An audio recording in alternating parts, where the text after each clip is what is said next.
एक बार की बात है। किसी गांव में एक पंडित अपनी पत्नी के साथ रहता था। उसका एक पुत्र था जिसकी अब शादी हो चुकी थी। वो पंडित क्योंकि अंधा था, इसलिए अपने रोटी पाने के लिए वो अपने बेटे पर ही निर्भर था। रोज सुबह उसका पुत्र भिक्षा मांगने के लिए अपने घर से बाहर निकलता और जो कुछ भी उसे भिक्षा में मिलता वो लेकर शाम तक अपने घर वापस आ जाता। चारों प्राणी बैठकर जो कुछ भी मिलता उसे खा लेते। कुछ दिनों तक तो सब कुछ ठीक चलता रहा, परंतु पंडित का पुत्र अपने इस जीवन से तंग आ चुका था। उसने किसी दूसरे राज्य में जाकर अपनी किस्मत आजमाने के बारे में सोचा। ये निश्चय करके उसने अपनी पत्नी को ये बात बताई और कहा कि किसी भी तरह से तुम कुछ महीने मेरी गैर हाजिरी में घर का काम चला लो। भगवान ने चाहा तो सब कुछ ठीक हो जाएगा। उसने ये भी समझाया कि उसके पीछे से पत्नी को बहुत ही मेहनत से काम करना होगा, कहीं ऐसा ना हो कि उसके बूढ़े माता पिता नाराज हो जाएं। इस तरह से अपनी पत्नी को समझा बुझाकर और अपने माता पिता से आज्ञा लेकर उस नौजवान पंडित ने खाने का कुछ सामान बांधा और अपने घर से चल दिया। चलते चलते वह एक दूसरे राज्य के एक बड़े से नगर में जा पहुंचा, जहां पर वह एक साहूकार की दुकान में जाकर भिक्षा मांगने लगा। साहूकार ने उससे पूछा कि तुम कहां से आए हो, क्यों आए हो और तुम्हारी जाति क्या है। पंडित ने बताया कि वह एक ब्राह्मण है और अपने माता पिता और परिवार के लिए भोजन की तलाश में इधर-उधर घूम रहा है। दुकानदार को उसकी कहानी सुनकर उस पर बड़ी ही दया आ गई। उसने पंडित को सलाह दी कि उसे राज्य के दयालु राजा सुरसेन के पास जाकर मिलना चाहिए। राजा सुरसेन उसके लिए कुछ न कुछ सहायता अवश्य कर देगा। सिर्फ इतना ही नहीं, वह दुकानदार पंडित को लेकर राजा सुरसेन के दरबार में जाने को भी तैयार था। संयोग की बात है कि उस समय राजा सुरसेन को एक पंडित की आवश्यकता थी जो उसके सोने के मंदिर की देखभाल कर सके। राजा सुरसेन ने अभी हाल ही में एक सोने का मंदिर बनवाया था। जब उसने सुना कि पंडित बहुत ही भला और ईमानदार है, तो वह पंडित को देखकर बहुत ही खुश हुआ। उसने तुरंत पंडित को उस मंदिर का पुजारी बना दिया और उसके लिए 60 किलो चावल और 200 मुद्राएं 1 साल का वेतन निश्चित कर दिया। पंडित को घर छोड़े हुए 3 महीने बीत चुके थे। जब पंडितान ने उसके बारे में कुछ नहीं सुना तो उसकी खोज में निकल पड़ी। खुशकिस्मती की बात है कि वो भी उस राज्य में जा पहुंची जहां पर पंडित रुका हुआ था। राज्य में जाकर उसने सुना कि राजा सुरसेन रोज सुबह सोने के मंदिर में भिक्षा मांगने आने वालों को 1 सोने की अशरफी देता है। तो अगले दिन वो भी सुबह सोने के मंदिर में गई। वहां पर उसे उसका पति मिल गया। पंडित ने जब अपनी पत्नी को देखा तो पूछा कि तुम यहां पर क्यों आई हो? तुमने मेरे माता पिता को अकेले क्यों छोड़ दिया? क्या तुम्हें इस बात की बिल्कुल भी परवाह नहीं कि वो मुझसे नाराज हो जाएंगे? तुम वापस चली जाओ और वहीं पर मेरा इंतजार करो। पत्नी बोली, मैं अपने आप को और तुम्हारे माता पिता को भूखे मरते हुए नहीं देख सकती, इसलिए मैं घर नहीं जा सकती। घर में खाने के लिए 1 चावल का दाना तक नहीं है। पंडित बोला, ठीक है। ये कहकर उसने एक कागज पर कुछ पंक्तियां लिखी और वो कागज अपनी पत्नी को थमा दिया और बोला, इसे ले जाकर राजा सुरसेन को दे देना। वो तुम्हें इसके बदले में 1 लाख सोने की मोहरें दे देगा। ये कहकर उसने अपनी पत्नी को वहां से भेज दिया। उस कागज के टुकड़े पर 4 सलाहें लिखी हुई थी। पहली सलाह ये थी कि अगर कोई आदमी यात्रा में है और रात के समय किसी अजनबी जगह पर पहुंच जाए तो उसे वहां ठहरने के मामले में सावधानी बरतनी चाहिए, कहीं ऐसा ना हो कि वो किसी मुसीबत में पड़ जाए। दूसरी सलाह ये है कि अगर किसी मनुष्य को किसी चीज़ की आवश्यकता हो तो सबसे पहले उसे अपने मित्र को जांचना चाहिए। तीसरी सलाह ये है कि अगर किसी आदमी की बहन की शादी कर दी गई है और वो बहन से मिलने के लिए बड़ी शानो शौकत से जाता है तो उसकी खूब आवभगत होगी, जैसे उससे कुछ लेना हो। परंतु अगर वह आदमी गरीबी की हालत में जाता है तो वहां पर सभी लोग उससे नाराज हो जाएंगे और कोई उसे पहचानेगा तक नहीं। आखिरी सलाह यह थी कि अगर किसी आदमी को कोई काम करना हो तो उसे वह पूरी हिम्मत और ताकत के साथ बिना किसी डर के करना चाहिए। उस कागज को लेकर पंडित की पत्नी घर चली गई। वहां जाकर उसने अपने सास-ससुर को अपने पति से मिलने की बात बताई और ये भी बताया कि उसके पति ने उसे एक बहुत ही कीमती कागज दिया है। पंडित की पत्नी राजा सुरसेन के पास खुद नहीं जाना चाहती थी, तो उसने अपने एक पड़ोसी को वहां भेज दिया। राजा सुरसेन ने जब वह कागज पढ़ा तो उसे वह कागज व्यर्थ का लगा और उसने उस आदमी को राज दरबार से भगा दिया। अगली सुबह पंडित की पत्नी वह कागज लेकर खुद राजा के दरबार की तरफ चल दी। जब वह राजा के दरबार की तरफ जा रही थी तो चलते चलते उस कागज को पढ़ती हुई जा रही थी। रास्ते में उसे राजा सुरसेन का बेटा मिल गया। युवराज तो सबका प्यारा था, सबको उससे बहुत ही उम्मीदें थीं। सबसे बड़ी बात तो ये थी कि वो इस राजगद्दी का वारिस भी था। परंतु राजा सुरसेन का आदेश तो आदेश था, उसे तुरंत मान लिया गया। और फिर युवराज अपने सभी सगे संबंधियों और दोस्तों से विदा लेकर अपने घोड़े पर सवार हुआ और वहां से निकल गया। जाने से पहले उसने अपने राजसी वस्त्र भी त्याग दिए। उसे कहाँ जाना था ये तो उसे पता नहीं था। रात होते युवराज एक ऐसी जगह पर जा पहुंचा जहां पर उसे एक आदमी मिला। उसने युवराज को अपने घर रात बिताने का आमंत्रण दिया। युवराज ने उसका बुलावा स्वीकार कर लिया। वहां पर युवराज की खूब खातिरदारी की गई। उसके सोने के लिए बिस्तर लगाया गया और उसे बहुत ही बढ़िया खाना खिलाया गया। उस आदमी की एक बेटी थी। युवराज ने सोचा कि मुझे उन चारों सलाहों में से पहली सलाह पर ध्यान देना चाहिए, क्योंकि पता नहीं रात को इस अनजान जगह पर मेरे साथ क्या हो सकता है। अपने मन में ऐसा विचार करके युवराज वहां पर लेट तो गया, परंतु वह सोया नहीं। आधी रात बीत जाने के बाद उस आदमी की बेटी उठी। अपने हाथों में तलवार लिए हुए वो युवराज को मारने के इरादे से कमरे में घुसी, परंतु युवराज तो सोया नहीं था। वह उठकर बैठ गया और तलवार के वार से बच गया। उसने तलवार पकड़ ली और बोला, मैंने तुम्हारा क्या बिगाड़ा है, या फिर मैं तुम्हारा क्या बिगाड़ना चाहता हूँ जो तुम मुझे मारने चली हो। अपनी तलवार को संभाल कर रखो ताकि बाद में तुम्हें कोई परेशानी ना हो, जैसे उस राजा को हुई थी जिसने गलती से अपने तोते को मार दिया था। लड़की सुशीला बोली, कौन सा राजा, कौन सा तोता? युवराज बोला, तो यह कहानी सुनो। एक बार की बात है, एक राजा था जिसके पास बहुत ही सुंदर तोता था और वह तोता हमेशा राजा के साथ ही रहता था। राजा अपनी रानियों से बात करने से पहले उस तोते से बात करता था। एक बार उस तोते ने राजा से 1 महीने की छुट्टी मांगी, क्योंकि वह अपने माता पिता से मिलने के लिए जंगल में जाना चाहता था। राजा ने तोते को छुट्टी दे दी और वह तोता अपने घर चला गया। कुछ दिन बीते।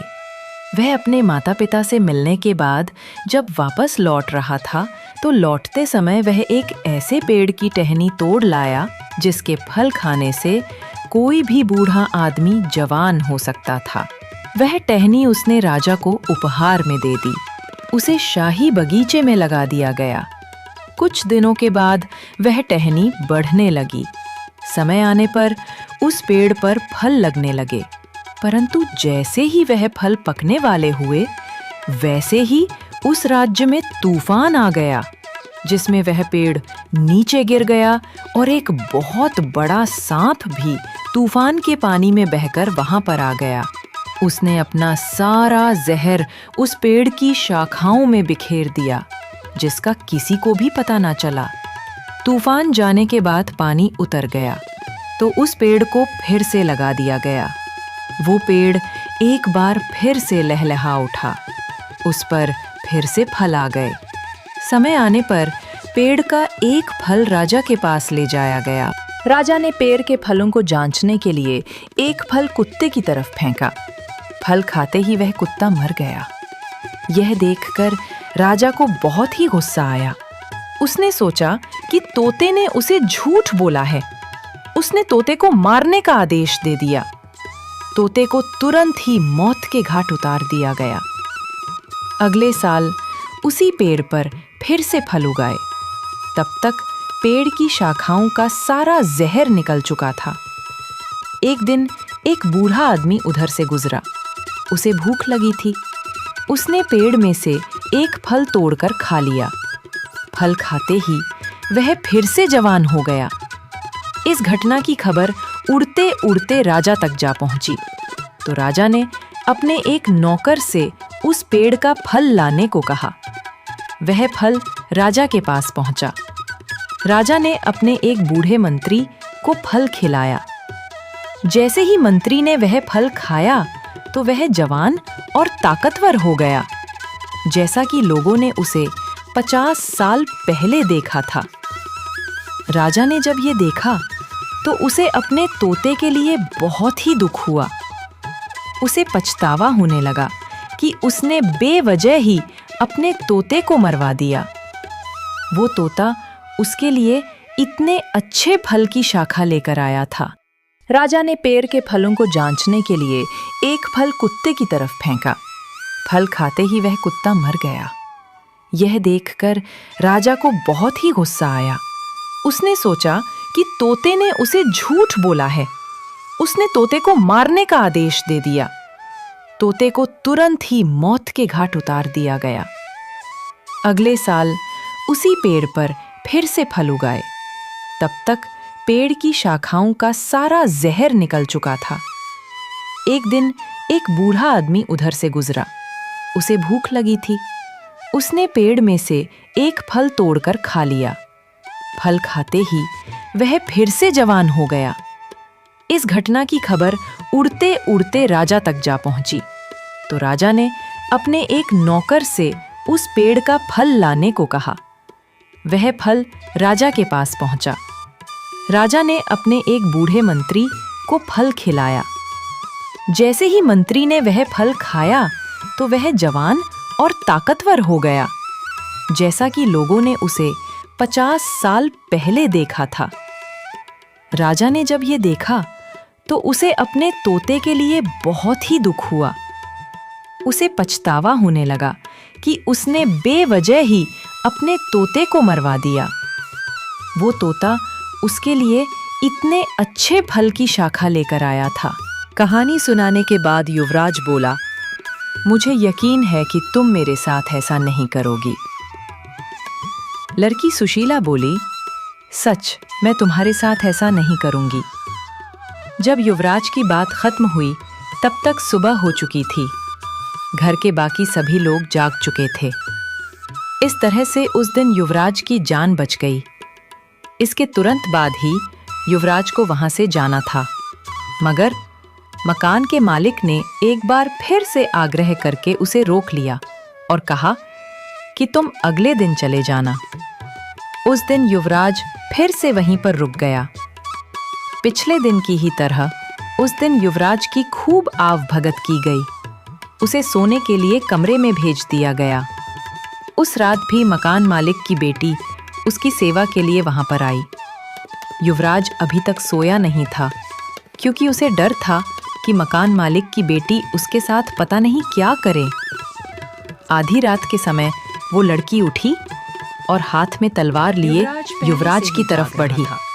वो तुरंत उठ बैठा और बोला, मुझे मारने से तुम्हें क्या मिलेगा?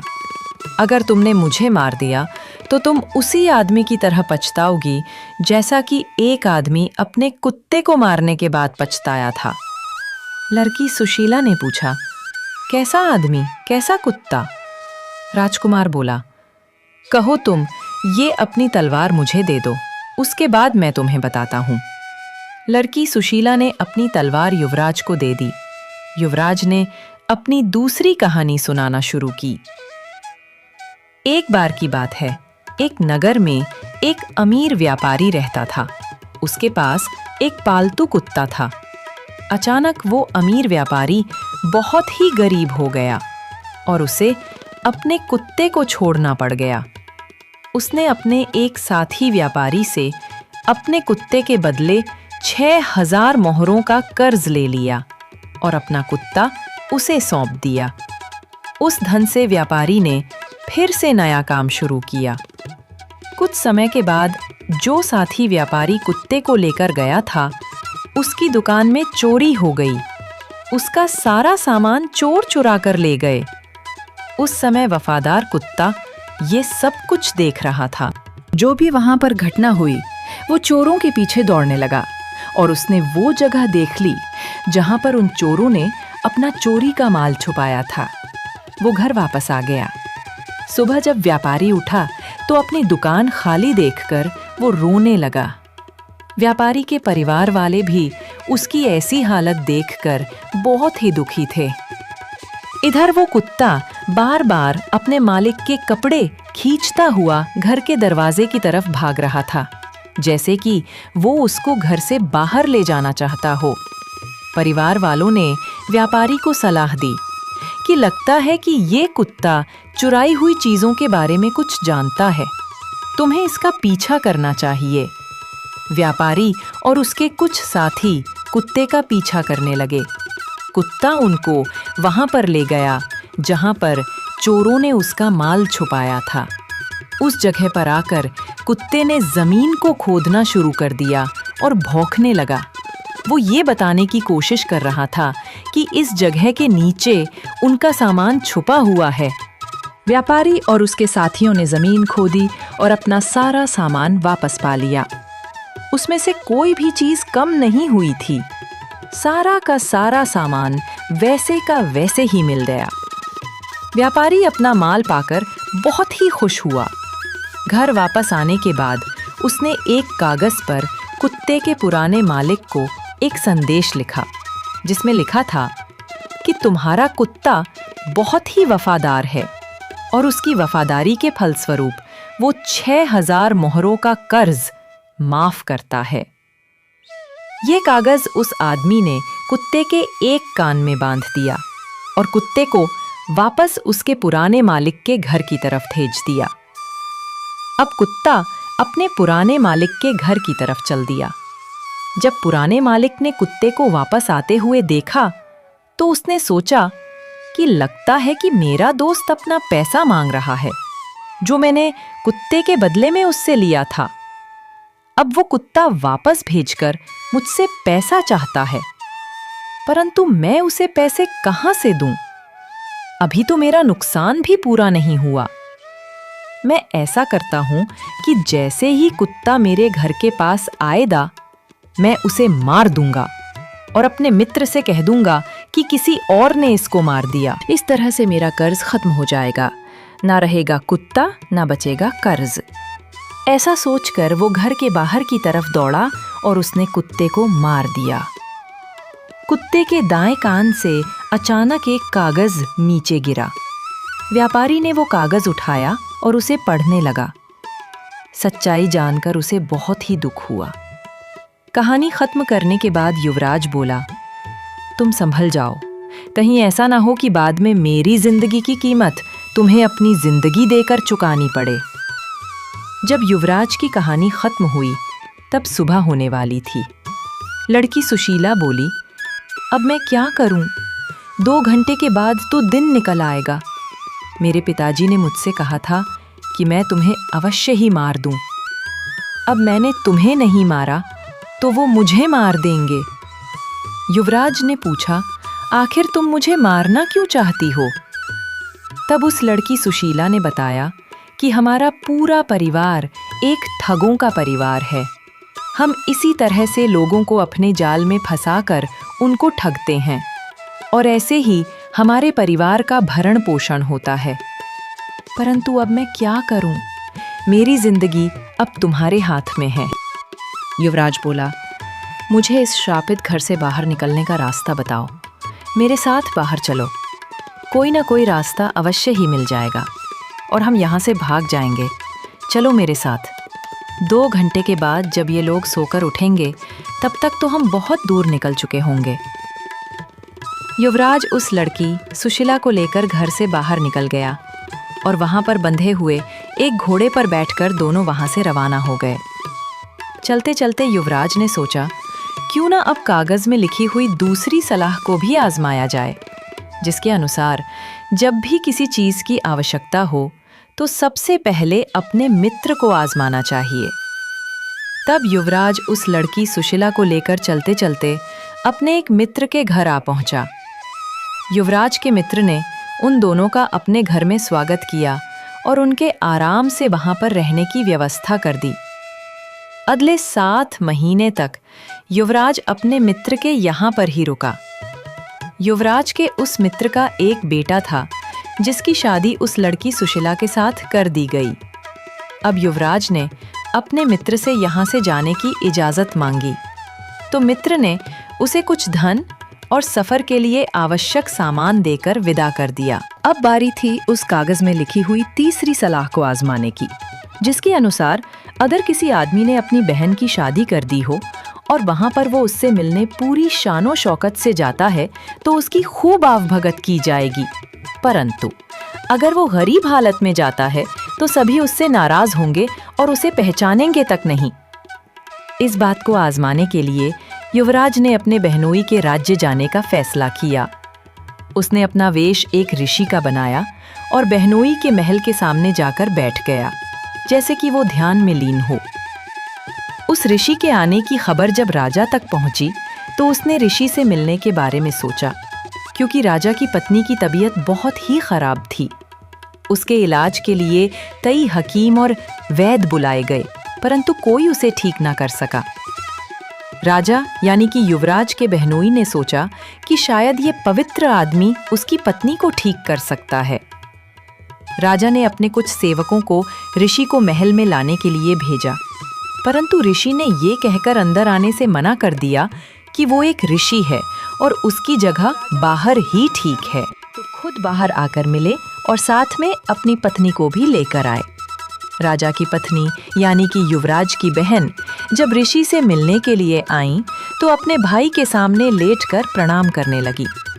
ऋषि ने उसे आशीर्वाद दिया कि तुम अब ठीक हो जाओगी, और फिर रानी वहां से चली गई। कुछ देर के बाद महल में हल्ला गुल्ला मच गया, क्योंकि रानी की मोतियों की माला खो चुकी थी। किसी को उसका पता नहीं था। काफी देर के बाद कुछ लोग वहां पर आए, जहां पर रानी ने ऋषि के सामने लेटकर उसको प्रणाम किया था। माला वहीं पर पड़ी मिल गई। राजा ने जब ये सुना तो बहुत ही नाराज हुआ और उसने ऋषि को फांसी की सजा का आदेश दे दिया। परंतु ऋषि बने हुए युवराज ने फांसी देने वाले जल्लाद को सोने की अशरफियां देकर वहां से भाग गया। अब युवराज ऋषि के वेश में घूमता घूमता एक दूसरे नगर में आ पहुंचा, जहां पर उसने देखा कि एक कुम्हार अपनी पत्नी और बच्चों के साथ एक बार हंस लेता और फिर रो लेता। युवराज ने पूछा कि आखिर क्या बात है कि वो एक बार हंसता है, दूसरी बार रोता है। कुम्हार ने जवाब दिया, तुम हमें बेवजह ही परेशान मत करो। इस बात से तुम्हारा क्या लेना देना? युवराज बोला, माफ कीजिए, मैं आपसे इसकी वजह जानना चाहता हूँ। हो सकता है कि मैं आपकी कुछ सहायता कर सकूं। इस पर कुम्हार बोला, बात यह है कि इस राज्य के राजा की एक बेटी है। राजा कई बार उसकी शादी करवा चुका है, परंतु हर बार उससे शादी करने वाला आदमी पहली ही रात को मारा जाता है। इस तरह से कई जवान लड़के अब तक मारे जा चुके हैं। आज हमारे बेटे की बारी है। हम इस अजीब सी बात पर हंसते हैं कि एक कुम्हार के बेटे की शादी एक राजकुमारी से होगी, परंतु उस शादी के भयानक परिणाम को सोचकर हम रोते हैं। हमारी समझ में नहीं आ रहा कि हम क्या करें। युवराज कुछ सोचकर बोला, इसमें हंसने की और रोने की बात है, परंतु अब आप लोग रोए नहीं। आपके बेटे की जगह मैं ले लूंगा। मेरी शादी राजकुमारी से होगी। बस मुझे इस काम के लिए अच्छे से कपड़े बनवा दीजिए।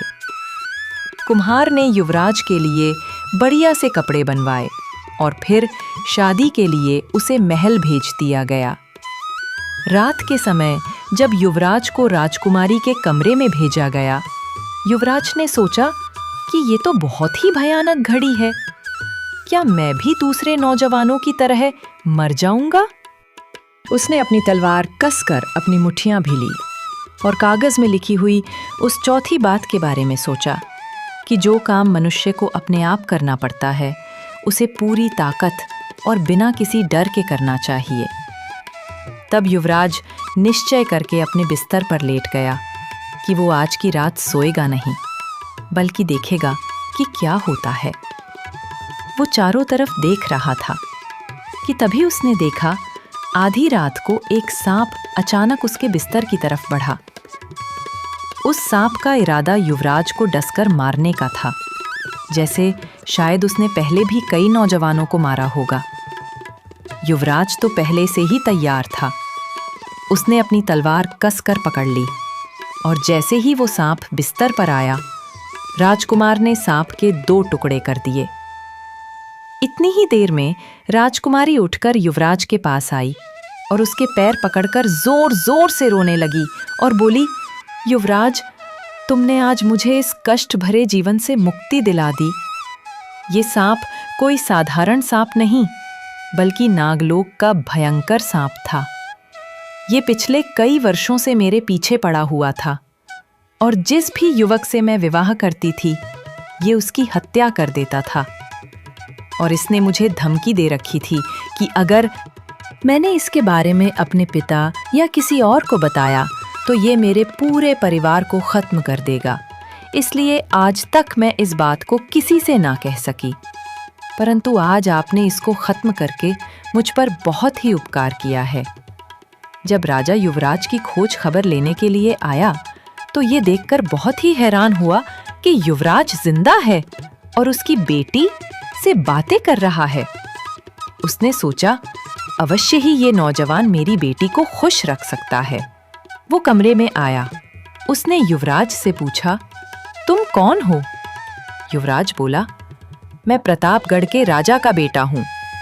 जब राजा ने ये सुना तो बहुत ही खुश हुआ और उसे अपने महल में रख लिया। युवराज राजा के पास 1 साल से भी अधिक तक रहा और फिर वापस अपने राज्य जाने की इजाजत मांगी। राजा ने उसे तुरंत आज्ञा दे दी और उसके पिता के लिए भेंट स्वरूप हाथी, घोड़े, हीरे, ज्वरात और बहुत सा धन देकर उसे विदा किया। कुछ दिनों की यात्रा के बाद जब युवराज अपने घर के पास पहुंचा, उसने अपने माता पिता को अपने आने की खबर दी। वो तो पहले से ही अपने बेटे के चले जाने से बहुत ही दुखी थे। ये खबर पाते ही वे दोनों बहुत ही खुश हुए। जब युवराज अपने पिता से मिला तो उसने बताया कि उसने उस कागज में लिखी हुई पंडित की सलाह मानकर कितनी बार अपनी जान बचाई। राजा और रानी ने अपने पुत्र और पुत्रवधू को आशीर्वाद दिया, उनका खूब स्वागत किया। राजा ने अपने बेटे को महल से बाहर निकाल देने पर दुख प्रकट किया और फिर वे सभी सुख शांति से जीवन बिताने लगे। पंडित की सलाहों से खुश होकर राजा सुरसेन ने 2 लाख सोने की अशरफियां पंडित को इनाम के रूप में दे दी और अब पंडित की दरिद्रता हमेशा के लिए दूर हो गई। दोस्तों, मुझे पूरी उम्मीद है कि आपको ये कहानी पसंद आई होगी। तो वीडियो को लाइक कीजिए और साथ ही अपने अच्छे कमेंट्स करना बिल्कुल मत भूलिएगा। एक गांव में गोपाल और कन्हैया नाम के 2 दोस्त रहते थे। अब उनकी गिनती गांव के शरीफ लोगों में होती थी और ये बात गांव में शायद ही किसी को मालूम थी कि ये दोनों आज से 25-30 साल पहले एक दूसरे से बिल्कुल ही अनजान थे और इस गांव में आकर बसे थे। ये राज तो किसी को मालूम ही न था कि ये दोनों किसी जमाने में पेशे से चोर थे। ये भी भाग्य की बात है कि ये दोनों भटकते भटकते इसी गांव में आकर बस गए और अब मेहनत मजदूरी करके अपना गुजर बसर करते थे। दोनों ने एक ही जगह पर अपनी झोपड़ियां डाल रखी थीं। उन दोनों के दिल ऐसे मिले कि गांव के लोग उन्हें दो भाई कहकर पुकारते थे। उनकी झोपड़ियां बिल्कुल पास पास थीं और दोनों के दिन बड़े ही मजे से कट रहे थे। समय बीतने के साथ साथ वे एक दूसरे के ये राज भी जान गए कि वे दोनों किसी समय में चोर थे, लेकिन बरसों पहले उन्होंने चोरी के काम को छोड़कर एक सीधे और सच्चे आदमी की तरह जीवन गुजारने की कसम खा ली थी। परंतु ये राज हमेशा उन्हीं के दिलों में रहा और गांव में किसी को कानो कान इसकी खबर नहीं थी। दिन भर की कड़ी मेहनत के बाद ही वे अपने पेट की भूख को शांत कर पाते थे। दिन भर की कड़ी मेहनत के बाद जब वे रात को खाना खाकर अपनी अपनी झोपड़ियों के बाहर चारपाई पर बैठते तो अपनी पिछली जिंदगी के किस्से एक दूसरे को सुनाकर अपना दिल बहलाते। एक बार दोनों रात के समय बाहर बैठे हुए बातें कर रहे थे। तब गोपाल ने कहा, भाई, चोरी चकारी के किस्से तो हम रोज ही सुनते हैं, परंतु मेरा तो मन चाहता है कि तुम यह बताओ कि तुमने चोरी छोड़ क्यों दी। चलो, आज तुम मुझे बताओ कि तुमने चोरी का काम क्यों छोड़ा। कन्हैया ने कहा, ठीक है, आज मैं बताता हूँ, लेकिन कल तुम्हें भी बताना होगा। गोपाल ने कहा, मुझे मंजूर है। इसके बाद गोपाल ने कहना शुरू किया, भाई, एक बात तो तुम जानते होंगे कि हमारे समय में चोरी करना कोई हंसी खेल नहीं था। यह एक कला थी। आज की तरह नहीं कि घर खाली देखा और ताला तोड़ दिया और घर में घुस गए। कुछ यारों ने तो चाबियों के बड़े बड़े गुच्छे साथ में रखना शुरू कर दिए हैं। न मेहनत न किसी का डर, ताला तोड़ा और जो कुछ हाथ लगा लेकर चंपत हो गए। गोपाल ने आगे कहा, मैं हमेशा अकेला ही चोरी करता था। अब मैं वह किस्सा सुनाता हूँ जिसके बाद मैंने चोरी करना छोड़ दिया। असल में मैं तभी चोरी करता था जब मुझे कोई काम न मिलता और रुपयों की सख्त जरूरत होती थी। हर चोरी के बाद मैं खुद से वादा करता था कि अब मैं चोरी नहीं करूंगा, लेकिन फिर अगली चोरी करने के लिए निकल पड़ता। मैं उस जमाने में एक पहाड़ी इलाके में रहता था, मगर वे ज्यादा ऊंचे पहाड़ नहीं थे। वहां पर एक छोटा सा मकान था जिसके नीचे एक लाल जी की दुकान थी और उनका परिवार भी वहीं पर रहता था। घर के ऊपर वाले हिस्से पर एक खान साहब रहते थे। घर के आगे जंगल था और आसपास 2-3 कच्चे मकान थे। कोई ज्यादा आबादी नहीं थी। वहां पर सारे पहाड़ी इलाकों की तरह चोरी चकारी की कोई चर्चा नहीं थी, क्योंकि उस छोटे से घर के अलावा कहीं और से कोई माल मिलने की उम्मीद नहीं थी। मैं देखा करता था कि मकान का मालिक उस मकान में 2-2, 4-4 दिन छोड़कर आया करता था। उनका पहनावा और रुतबा बड़ा ही रौबदार था। उनके जूते भी सुनहरी रंग के होते थे। उनको देखकर मुझ पर तो क्या, सारे इलाके पर यह रौब पड़ जाता था कि वे बड़े ही रईस आदमी थे। कभी-कभी जब उनके लड़के आते तो वे भी शानदार कपड़ों में होते थे। उस घर में आम दिनों में खान साहब की पत्नी और 5 साल की बेटी रहा करती थीं। घर की मालकिन को बहुत कम लोगों ने देखा था, क्योंकि थोड़ी देर चुप रहकर गोपाल ने फिर से बात शुरू की। मगर मुझे यह देखकर बड़ी हैरानी होती थी कि उस घर में चोरी से बचने का कोई खास इंतजाम नहीं था। शायद खान साहब का रोब ही इतना था कि घर वालों को कोई खटका ही नहीं था। मगर मुझे यह पक्का यकीन था कि घर में इतना माल तो जरूर मिल जाएगा कि 1-2 साल आसानी से निकल जाएंगे। एक दिन मैंने खान साहब की जानकारी पाने के लिए लाल जी की दुकान पर जाकर पूछा तो पता चला कि वे भी खान साहब से बहुत घबराते थे। लाल जी ने बताया कि वे जंगलों का ठेका लेते हैं और लड़कों को बड़े शहर के बड़े स्कूलों में पढ़ाते हैं। अब मुझे पक्का यकीन हो गया कि खान साहब सचमुच बहुत बड़े रईस हैं। आखिर एक दिन खान साहब जब अपने काम पर वापस लौटे तो मैंने उस शाम को अपना काम करने की ठान ली। रात को घर के अंदर पहुंचने में कोई खास कठिनाई नहीं हुई। मैं सीढ़ियां चढ़कर घर के अंदर पहुंच गया। 2 कमरों और एक बरामदे का छोटा सा घर था। अंदर पहुंचकर मैं कुछ देर के लिए बरामदे में बैठ गया ताकि मेरी आंखें अंधेरे में देख सकें। जल्दी ही मुझे अंदाज हो गया कि घर में सामान ज्यादा नहीं है। एक कमरे में माँ और बच्ची सो रहे थे। उसमें पलंग के नीचे 2 अटैचियां रखी हुई थीं।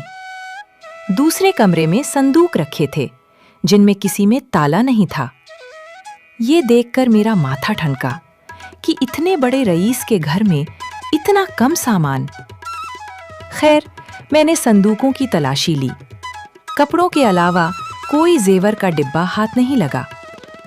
अंधेरे में हाथ से छूकर 2 कपड़े ऐसे लगे जैसे उन पर सोने के तारों की कढ़ाई हो। मैंने उन्हें एक चादर में लपेटकर खाट के नीचे खिसका दिया। अब मुझे फिक्र थी दूसरे कमरे की अटैचियों की। मैं जमीन पर रेंगता हुआ दूसरे कमरे में घुसा और अटैची उठाकर बरामदे में ले आया। मैं उन्हें उन कपड़ों के साथ रखना ही चाहता था कि मेरा पैर एक खाट से टकराया जिसे मैंने अंधेरे में नहीं देखा था। वो खाट आवाज के साथ एक ओर झुकी और जमीन से टकराई। साथ ही मालकिन की आवाज आई, कौन है? मुझे ख्याल आया कि अगर ये चिल्लाई तो लालजी जाग जाएंगे। मैं घबराहट में बोल पड़ा, भांजी, मुझे खान साहब ने भेजा है कुछ सामान मंगवाने के लिए।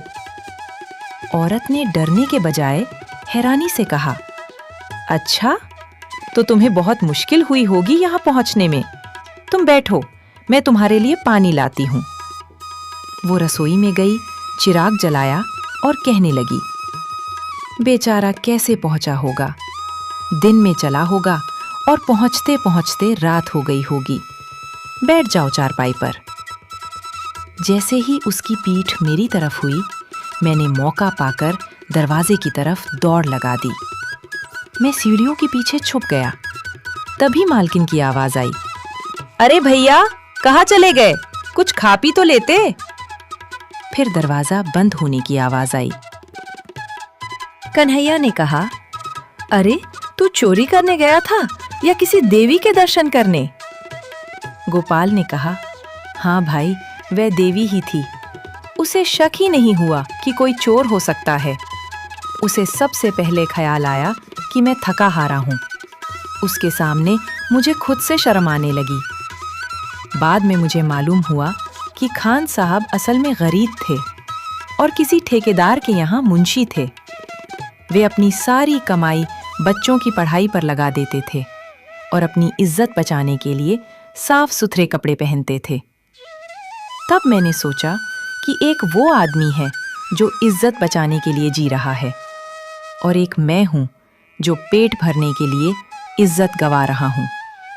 बस उसके बाद मैं कभी दोबारा चोरी ना कर सका। अब तू बता कन्हैया, तूने चोरी करना क्यों छोड़ा?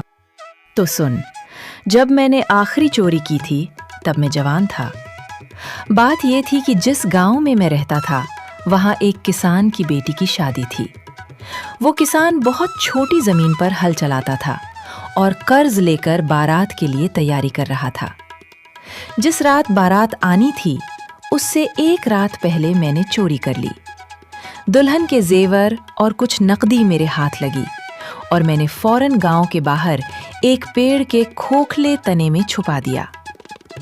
अगले दिन जब मैं उसके घर के पास से गुजरा तो वहां रोने की आवाजें आ रही थीं। मुझे लगा किसी की मौत हो गई है। मैं वहां पहुंचा तो देखा कि वह बूढ़ा किसान उदास बैठा था। उसने रोते हुए कहा, भाई, अब बिटिया को विदा नहीं किया जा सकता। बारात के खर्च के लिए जो पैसे थे और जो जेवर थे सब चले गए। अब मैं बारात को क्या खिलाऊंगा?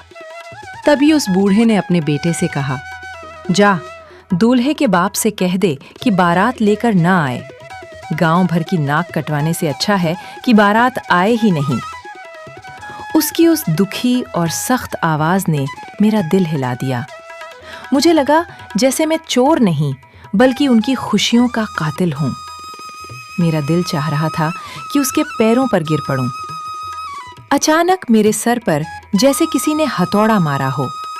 मैं भीड़ को चीरता हुआ बूढ़े के पास पहुंचा और उसके पांव पकड़ लिए। मैंने कहा, चाचा, बारात को मत रोको। मैं चोर हूं, मैंने ही चोरी की है। मैं तुम्हारी एक एक चीज लौटा दूंगा। इसके बाद मैं, वो किसान और गांव के लोग उस पेड़ की तरफ गए। मैंने पोटली उन्हें दे दी। किसान ने मुझे गले लगा लिया और उसकी आंखों में राहत के आंसू थे। शाम को जब बारात आई और ढोलक की आवाज सुनी तो मुझे एक अजीब सा सुकून मिला। उसके बाद मैं कभी वापस नहीं लौटा और ना ही कभी चोरी की। बस यही मेरी आप बीती थी।